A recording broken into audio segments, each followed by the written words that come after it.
Okay, well, good morning. I sound like death. I've lost my voice. So bear with me. And I'll just make this as quick as possible. You just finish your Mendel packet so you'll have another one today. We're covering Chapter 12, Part 2, which is going to deal with probability, test cross, and some extended Mendelian genetics. So with probability, you're basically just trying to predict the outcome of something. Maybe it's random events, behavior, but in genetics, we try to figure out the probability of which traits or features will be in the offspring. You guys all know probability has an outcome between 0 and 1. It's percent.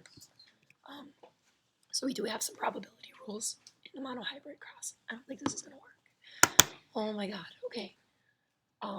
So if the traits are either or, we call it mutually exclusive, which means the two events can't coexist at the same time. So like heads or tails on a coin. You flip it, it's going to be heads or tails. I don't know if I've ever recorded, of it added, like landed right on the ridge of a coin. I mean, yeah. But the first rule is the rule of addition.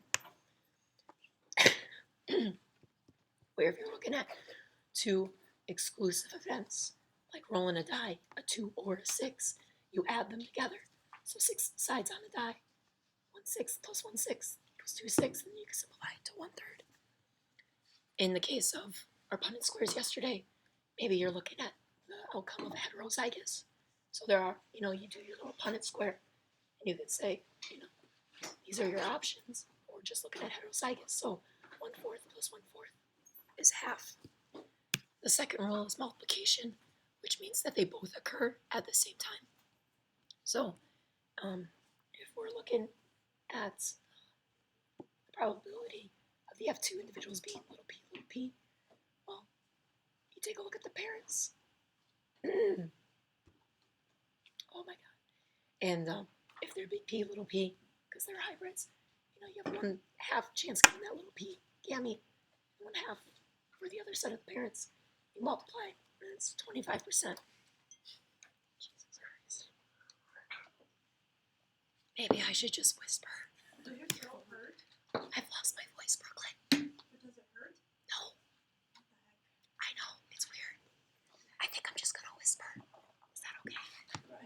It's kind of creepy, but louder. Yeah. No, I had a sore throat yesterday, and then so then I took a couple shots of Yag last night. It felt great, and then woke up and there's no voice, but I feel great. Yes, they can because I moved the mic. Oh, nice. Okay. For that homework, are we gonna go over? I will take questions after we're done with the lecture. Okay. I just didn't know how to do the ratios. Good. Okay. So that was monohybrid, but with dihybrid, basically a dihybrid is 2 monohybrid crosses. So if you were given 2 hybrid parents and they said, hey, what's the probability of getting homozygous recessive traits for both of them, you could make out that giant Punnett square, which would suck. I mean, it would be very lengthy. Or you could use some rules here, the rules of multiplication, to figure it out. So what you do is you look at one parent, we'll say this is the male, and you're like, okay, look at that little r. What's the probability of getting that little r from dad? You'd say 50%. So there's that 1/2. You look at mom, again, 50%, 1/2. So you multiply them together, you get 1/4.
this picture, I think, does a great job summing it up.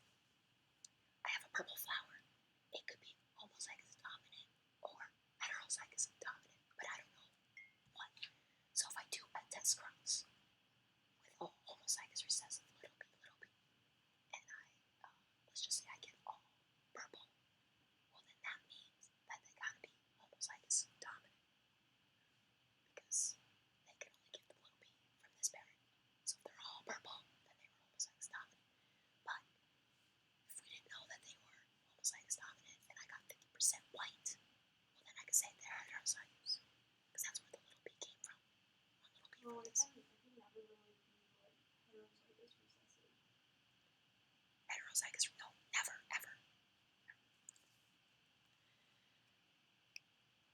Okay, so now this is where things get a little weird.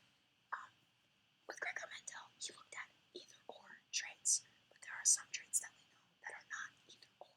So I'm going to talk about those exceptions to Gregor Mendel's genetics.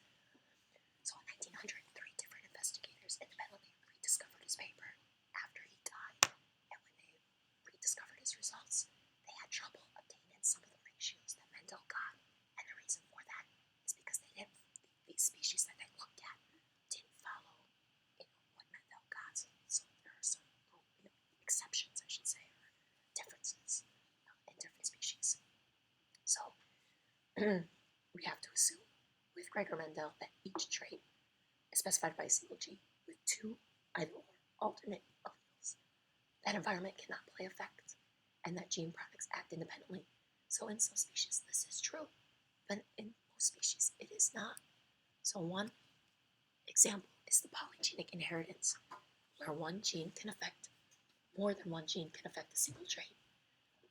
You don't get the purple or white, color in pea plants. An example of that in us is height. We have multiple genes that interact with each other that affect your height. And not only that, height is also attributed to your environmental effects. They've done twin studies where they separated the twins at birth, put them in different environments, maybe one where they had great nutrition, and the other one not so great conditions. And they've brought them back 18 years later, and the twins didn't look anything alike. And taller, height differences, facial. And so, yes, nutrition and your environment do play a role in genetics, and that's what we're discovering right now. Okay, so yeah, you can line up people by height, and you kind of see this gradation, a degree of differences, so. Oh my gosh.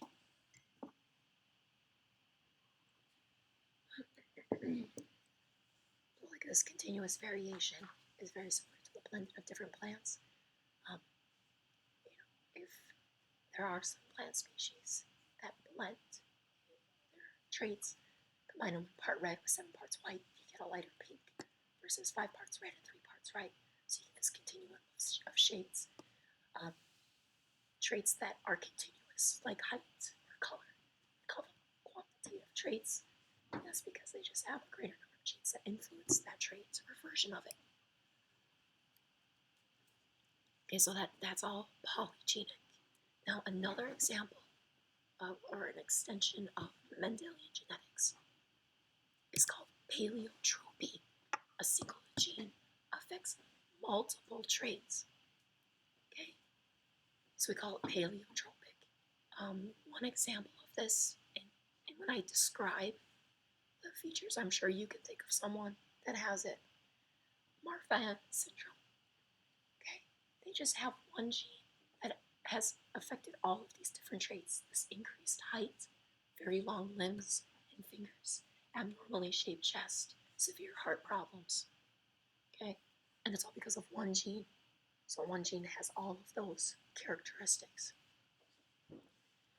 Another example is cystic fibrosis. You have one faulty mutation, a gene is altered, and as a result you get all of these characteristics: clogged blood vessels, sticky mucus, salty sweat, liver pancreas failure, and it just goes on from there. Can you go back one? Sure. Okay. I just missed one. I got it. So, polygenic paleotropy. Third one, multiple genes. Some genes have, or I should say multiple alleles, I'm sorry. Some genes have multiple alleles, more than 2. So I've talked about, big A, little a, big B, little b. But in blood type, that's not the case. You get IA, IB, little I, little I. So they have like 3 different alleles. So we'll talk more about blood type later on. Two little i's is O. So if you wanted to be A, you'd be a capital I with a capital A as like a exponent, and B is capital I with a B exponent, and then this is I, A, I, B, and 2 little i's. So 3 different alleles there. Okay, fourth, dominance. It's not always complete. There's 2 types of dominance. You can be incomplete dominance where they blend colors. So the heterozygous is an intermediate. They don't look like one parent or the other. They're a mixture of the 2. So some poppies do this, or dragon snap flowers, red crossed with white, you get pink. And then if you cross the 2 pinks, you get 25% red, 50% pink, 25% white. So again, look at the alleles on that. Capital C with a W, W. So if you have 2 W's, you're white. If you're red, you'd be CR, CR. And if you're pink, you have 1 of each. So both alleles are, they're masking each other, and you get something completely new. The other type of dominance is called co-dominance. No single allele is dominant. Each is shown in the organism. So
It's just the way it is. Okay. Alright. The fifth thing, I mentioned this before, your environment does affect your genes. Some genes are even heat sensitive. So Siamese cats and Himalayan rabbits, they have an allele designated as CH. And what it does is it encodes for an enzyme called tyrosinase. It is inactivated at temperatures above 33 degrees Celsius. So if it's inactivated, there's no pigment, and the organism looks really light in color. If you see Siamese cats that are really, really dark, that means that they have been exposed to temperatures below 33 degrees Celsius. No.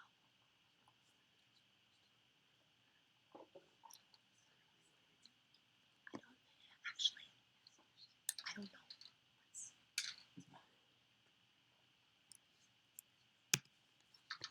Okay, and the sixth thing, and this is kind of a weird one, it's called epistasis. I like to call it the trump card because if it gets played, sometimes the gene doesn't show up at all, or the trait.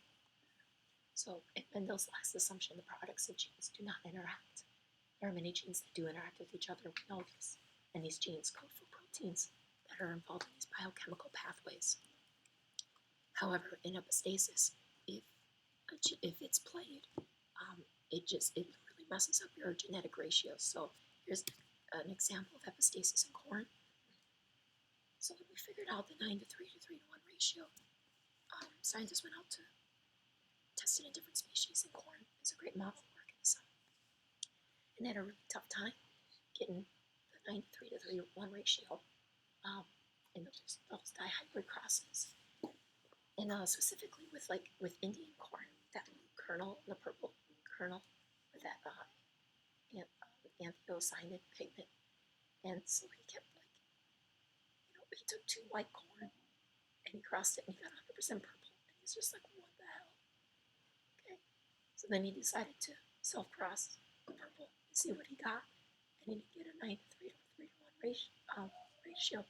He got a 9 to 7. And it was just between purple and white. And he's like, what is going on here? So this is explaining his, he got all purple from white crossed with white. And then when he crossed the 2 hybrids, 56 pigment produced and 44% were not. And he correctly deduced that the 2 genes involved are involved in producing this pigment. So he had this modified 9 to 7 ratio instead of 9 to 3 to 3 to 1. So what's going on here is that in the biochemical pathway, if this enzyme works, you'll be colorist, and you get this intermediate molecule. And then if it's not modified, then it will be colorist, or then it will turn purple, I should say. And so what was happening was that some had, mutations that crossed this enzyme out, or this enzyme out, and that's why he got the 9 to 7 ratio instead of the 9 to 3 to 1. So, yeah. Epistasis, I call it the trump card. It's just, you play it, and you don't get what you're supposed to get. Okay, so the rest of the time is, I'm going to hand out the Mendel. You have another packet, but it's a lot smaller. It's not 9 pages. I think it's just 2. Again, practicing Punnett squares and ratios and all that. And then I'll take questions.